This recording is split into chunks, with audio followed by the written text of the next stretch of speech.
have a favorite project. I don't. I've done a lot of things. I've done a lot of different things. Right now, fresh on my mind. Right now, I'm working. I've got a really good client. He has a lot of vehicles, and I'm working on a T-Rex Compagna. Oof. Oh, okay. You know it? I seen the car. Okay, so the T-Rex Compagna is the original, what a slingshot wishes it was. Yeah. Okay? Yeah. So you don't see too many out there. The guy bought it, I think in Orlando or Daytona, bought it straight to my shop. He's like, this is what I have a vision. And, you know, with him, I get to do what I love because he hands me the keys and he tells me his vision, and Right. we work through it. He thought one thing, I thought another. So now we're doing this, and then we land on what we're actually doing. And then I get to put that together for him and say, hey, don't come back until I'm done. And then the reveal. Right. So those are the projects that are fun for me. And to the question that you asked me a while ago that we didn't get to ask. So in the car industry, I do wheels, tires. I do a lot of suspension work here. Mm-hmm. We do a lot of electrical stuff, you know, wiring stuff. But when it comes to wraps, I work with, I have a really solid relationship with a guy called Supreme Auto Stylist. So if we have a project that that I need to work on, he'll come in, you know, and we'll work together on that. So PPF film, that's, you know, that's all stuff that gets into a different level. But for the most part, I can do everything in-house for the most part. But if not, then we're just I bring people in under my umbrella. Okay. I gotta ask one more thing. Just I know you can't pick a favorite job you're done, but what's your favorite car to work on? Is it a Jeep because he's gonna do so much on it, or? It's not a Jeep. I believe it or not, I like a 71 through a 75 Chevy Impala Caprice, also known as a dunk. Okay. In that, so if I was you know, expecting that. So if you know anything about the Florida car culture, if you look up Chevy Dunk, D-O-N-K, so you're gonna see this big, you know, two-door convertible or beautiful 1971 to a 1975. Okay, big old, you know, when it came out was built for families. Yeah, my grandfather had one. So now, again, if you now in this it started down in South Florida. Those are the originators of the dunk world. So they put 26s. We put 26-inch wheels on it, and just the older cars. You know, the box Chevys. So the 80s style Caprices. Okay. You know, 83 to like 1990 box Chevy Caprice. I love G bodies, which are Monte Carlos, Regals. My dad had a Monte Carlo. Grand Nationals. So I like 70s and 80s because there's a lot less electronics to them. You know, there's no the wiring is so much easier, and I want you to do this. I want you to do this. When you're driving in your normal drive from to and from wherever you're going, just look at the cars around you. See how many cars, just do 90s cars. Okay. And then do 80s cars.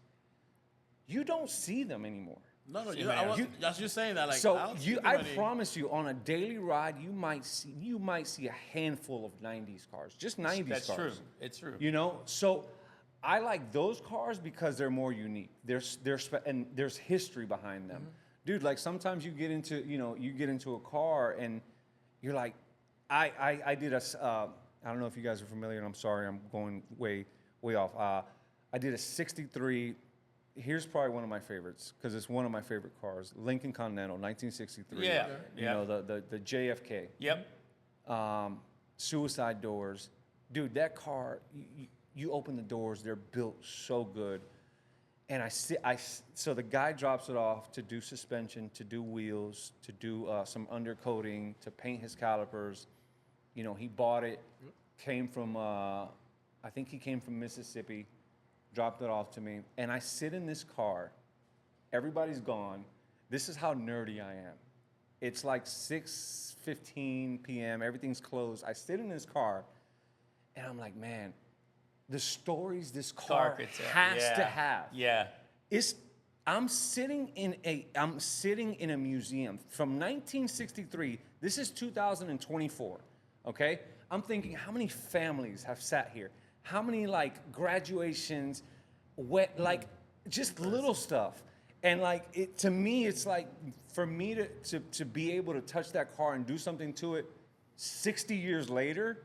That to me, I don't know. I find that's very cool. You know, the Jeeps are. You think about it that way. Yeah, all the newer stuff that you can get off the lot, it's okay. But it's the old stuff that has made it through that time frame.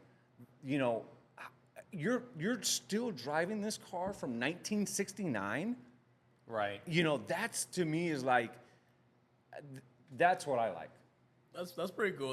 Now that when you mention it like that, you get to think about it. Like, that's a lot of stuff that has changed from 1963 all the way up to 2024. Like the amount of changes it's I mean, the amount of cool. changes. I mean, none of you guys were born then. I wasn't born either. 3 years. I was born in 66. But yeah, I mean, it's like you said. Even if you go back 30 years, and think about, you know, like you said, how many cars do you see on the road, and how much has changed. Like I can appreciate all vehicles. I'm a car guy, but like the newer cars, the tech is cool to use. But every time I see tech, I also equally see the other side of my mind, the nightmare of things going wrong and what can happen to it, versus like cars that are more simplistically built in terms of their electronics and stuff. We went down memory lane earlier in the episode about, you know, early 2000s, and just think about this, dude.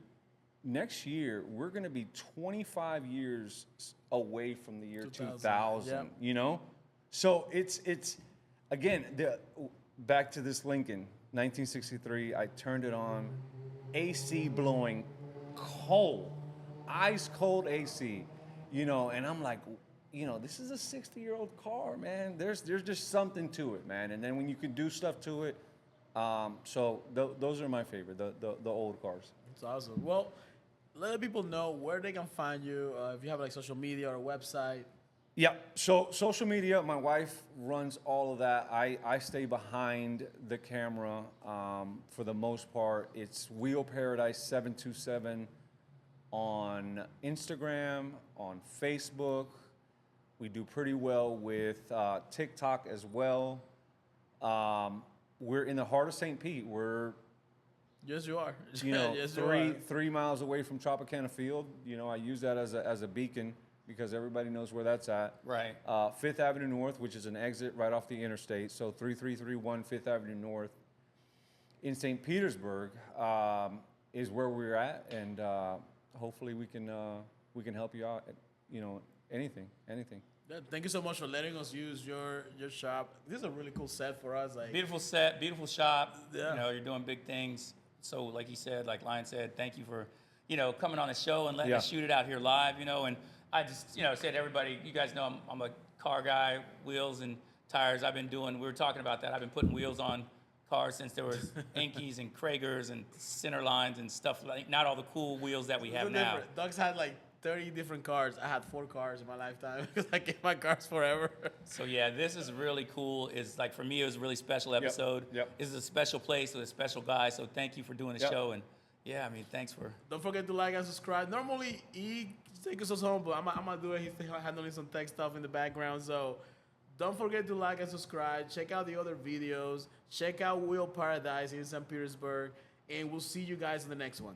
Peace.